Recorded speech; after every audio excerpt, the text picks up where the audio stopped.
Hello friends, welcome back to my channel. Today I am making you understand about the self character of characteristics of Mohan Rakesh. This is the most important question of your Hindi साहित्य परिचय. Literature का सबसे important question रहेगा ये, आप इसको learn कर लीजिएगा.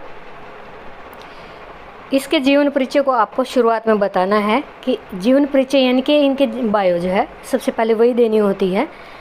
इसको आप इनके जीवन परिचय या भूमिका के रूप में लिख सकते हैं.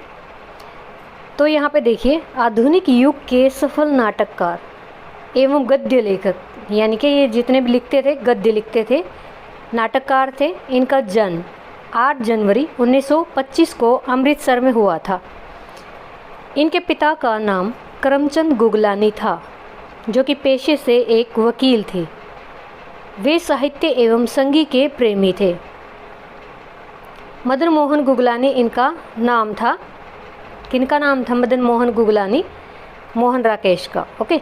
इन्होंने लाहौर के ओरिएंटल कॉलेज से शास्त्री की परीक्षा पास की, यानी इन्होंने शास्त्री की डिग्री ली और हिंदी संस्कृत दोनों में एमए की डिग्री भी ली. उनकी आजीविका अध्यापक कार्य से शुरू हुई, यानी इन्होंने जो पहले किस्से की टीचिंग से. कुछ समय बाद इन्होंने हिंदी की कहानी पत्रिका, पहली जो इनकी थी, सारिका का संपादन किया.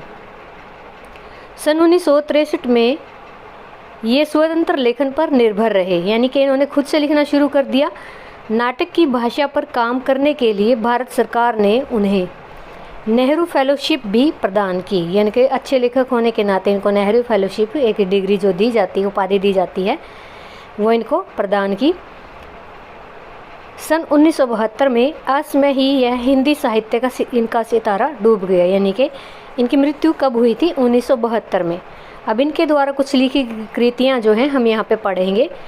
पहली कृति है नाटक, यानी नाटक में इन्होंने क्या लिखा है? आषाढ़ का एक दिन, अंडे का छिलका, राजहंस, दूध के दांत. यानी आप इसको अच्छे से कैसे याद कर सकते हैं?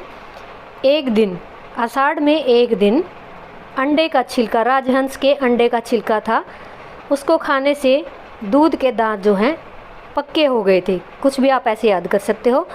ये था नाटक, यानी आप इसको रियलिटी न माने, मीन्स ऐसे आप याद कर सकते हो. दूसरा उपन्यास इन्होंने लिखा है, इनकी जो कृतियाँ हैं उपन्यास की, अंतराल न आने वाला कल. यानी ऐसा तो हो ही नहीं सकता कि दूध के दांत हमेशा ही पक्के हो जाएं, टूटते हैं कभी न कभी. अंतराल न आने वाला कल, दो इनकी उपन्यास थी. कहानी इन्होंने लिखी है क्वार्टर और पहचान, यानी क्वार्टर में गए जब इनको पहचान मिली नेम प्लेट के हिसाब से, ऐसे याद कर सकते हो. फिर इन्होंने लिखा निबंध, परिवेश, यानी क्वार्टर में पहचान मिल गई, फिर वहाँ का परिवेश जो है इन्होंने कहाँ लिखा? 5वां पॉइंट इनकी डायरी में. सिंपल, आपको अच्छे से याद हो गया होगा. ये याद करने हैं आपको. पहले नाटक था, नाटक में उपन्यास की कहानी, निबंध में, निबंध की भाषा में डायरी में लिखी गई, ऐसे याद कर लिया हमने. फिर आषाढ़ के एक दिन, यानी एक दिन आषाढ़ में राजहंस के अंडे का छिलका था, जिसको रगड़ने से दूध के दांत पक्के हो जाते हैं. फिर इस इतने अंतराल के बाद न आने वाला कल, यानी इसको आप याद कर सकते हैं कि इसने उम्मीद की कि भी इतने दूध के दांत जो हैं पक्के हो गए हैं, अब कभी भी मतलब वो दिन नहीं आएगा जिस दिन टूट जाएंगे, यानी न आने वाला कल. फिर इसने एक क्वार्टर लिया, वहाँ इसको पहचान मिली और उसका क्वार्टर का परिवेश, वातावरण इसको अच्छा लगा. फिर इसने सारी बातें अपनी डायरी में लिख ली, ये आप याद कर सकते हो. भाषा शैली जो है इनकी देखते हैं यहाँ पे. मोहन राकेश की भाषा अत्यंत सजीव एवं रोचक है. सजीव मीन्स क्या है कि ऐसा लगता है जैसे कि पढ़ने वाला बिल्कुल लाइव देख रहा हो. इनकी भाषा, विषय, पात्र, देश काल. विषय क्या है? कंटेंट, इनकी जो कहानी का टाइटल है या कथानक बोल सकते हो हिंदी में. पात्र हैं, कैरेक्टर्स जो हैं फिल्मों में जो कैरेक्टर्स होते हैं. देश काल जो होता है यानी स्टेज वगैरह या कहीं पे भी जहाँ इसकी शूटिंग होती है. इसके अनुसार बदलती रहती हैं. क्या बदलती रहती है? इनकी भाषा, विषय, पात्र, देश काल के अकॉर्डिंग बदलती रहती है. बोलचाल के सरल शब्दों तथा उर्दू, अंग्रेजी आदि का इन्होंने प्रयोग किया. वर्णनात्मक, चित्रात्मक, संवादात्मक तथा भावात्मक शैली का प्रयोग हुआ. ये आप इनके जो गद्य आएंगे आपके मान लीजिए इस लेसन से कोई गद्य आ जाता है सप्रसंग व्याख्या में, तो इन चारों में से आप लिख सकते हो। ये ही आपको भाष्य शैली यानी कि जो वहाँ पे विषय शैली, साहित्यिक शैली उसमें लिखनी होती हैं, वर्णनात्मक, चित्रात्मक, संवादात्मक और भावात्मक।